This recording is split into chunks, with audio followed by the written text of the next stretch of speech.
We're joined in our studios this morning with Courtney Boren, Program Director for Occupational Therapy at Walters State Community College and a student at Walters State's Greeneville campus, Kelly Zimperich. Good morning, Courtney, and good morning, Kelly. Good morning. You're here today to talk about CarFit. Courtney, tell us a little bit about what that is and what's going to go on. You've got an event coming up Monday at First Baptist Church that's going to help people fit their cars a little bit better. Yes, so this event is in partnership with the American Occupational Therapy Assistant or Association and AAA and the AARP.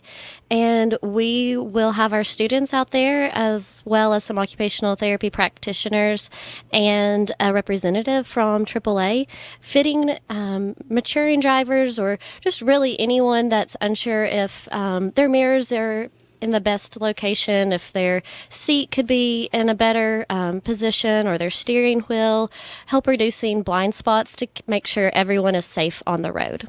Courtney, there's so many different settings on cars now. Some cars you can adjust the pedals. Some cars you can adjust the height of the seat. You can telescope the steering wheel. And I think a lot of times people just kind of get in a car and they just kind of go with what's there. So this helps people find the best fit for their car, just like clothes, you said. Right. So we will help make recommendations and guide you in how to adjust the car so that you know how to do it rather than us doing it for you. We also want to make sure that your mirrors are in the best setting, or if you're not the only one driving the car, and then adjustments are made that you can get them back to where they need to be. So many people share cars with multiple drivers in the household. Kelly Zimperich, a student at Walters State. You're in the occupational therapy program there. Mm-hmm. Tell us a little bit about what occupational therapy is. So occupational therapy just gets you back to your functions and how you were living before. So like I talked with you earlier, you're a radio host. And if you had any difficulties doing the best that you could be as a radio host, I would come in and make any adaptations or modifications that you need.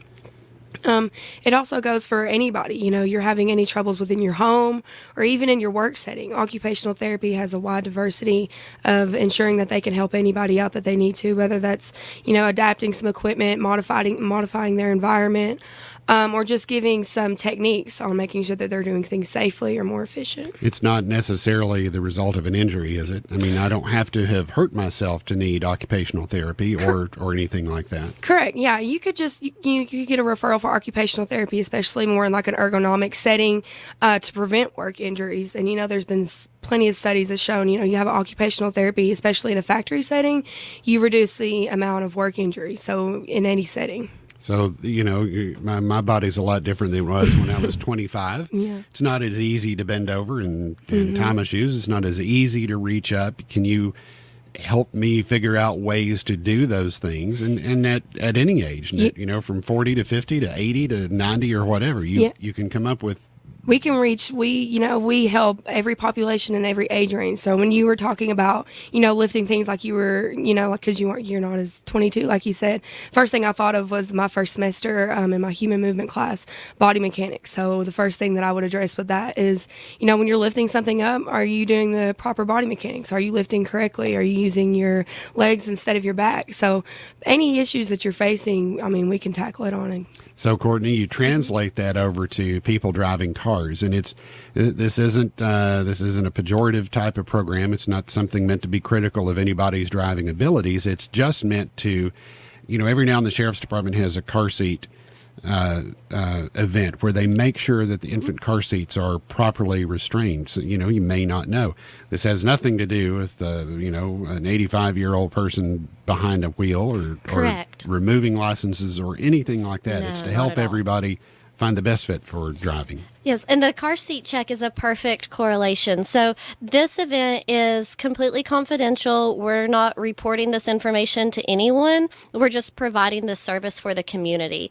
And they'll receive a handout at the end with the recommendations that we've given. But those recommendations are strictly related to the fit of the car, not whether we think that you're safe or unsafe on the road, or a recommendation to a physician or family member. It's nothing like that.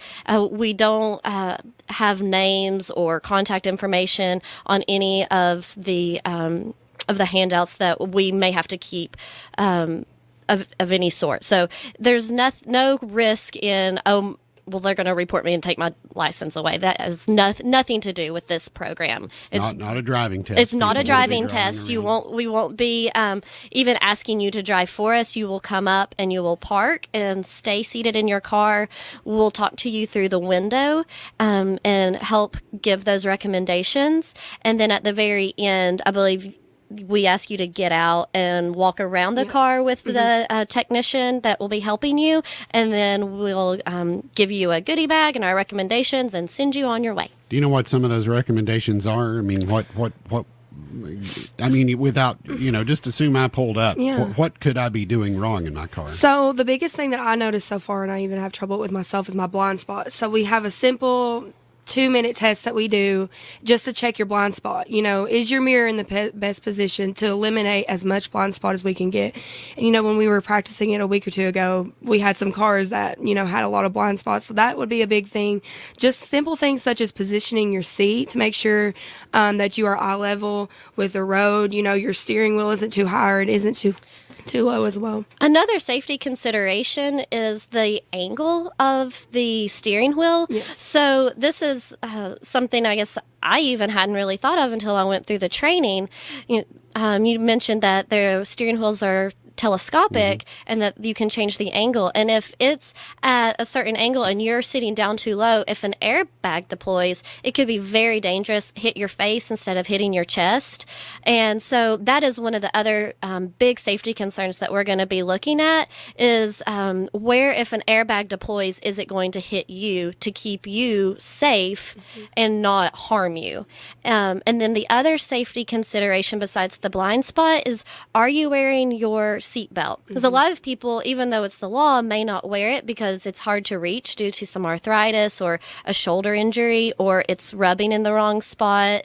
It's not fitting across your body the way that it's designed to. So those would be other recommendations that we would make also. We also will have some adaptive equipment there that we can show you that would help with that. So like that's what I was going to ask, Kelly. Let's say I've got limited motion on my right arm, and it's hard for me to reach over and get that seatbelt. What's the solution there? So we have an adaptive equipment that we could utilize for that, and it hooks onto your seatbelt, so you don't have to grab so far. It's at the lower part of your seatbelt, so you're still able to grab it without reaching so high. Okay. And you just pull down and do that way. So you've got a lot of neat stuff that people can learn that maybe they didn't know. I know you talk about getting your mirror straight. It's aggravating.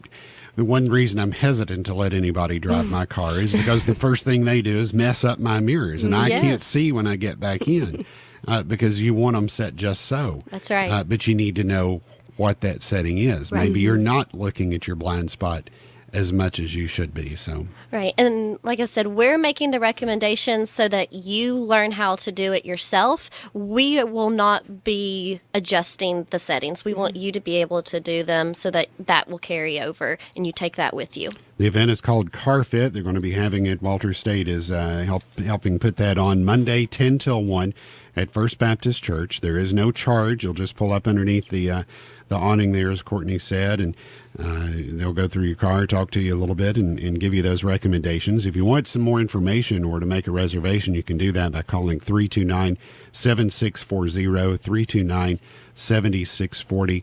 It's a program Walter State's putting on, you said, in cooperation with AAA, AARP, and Occupational Therapy Association? Yes.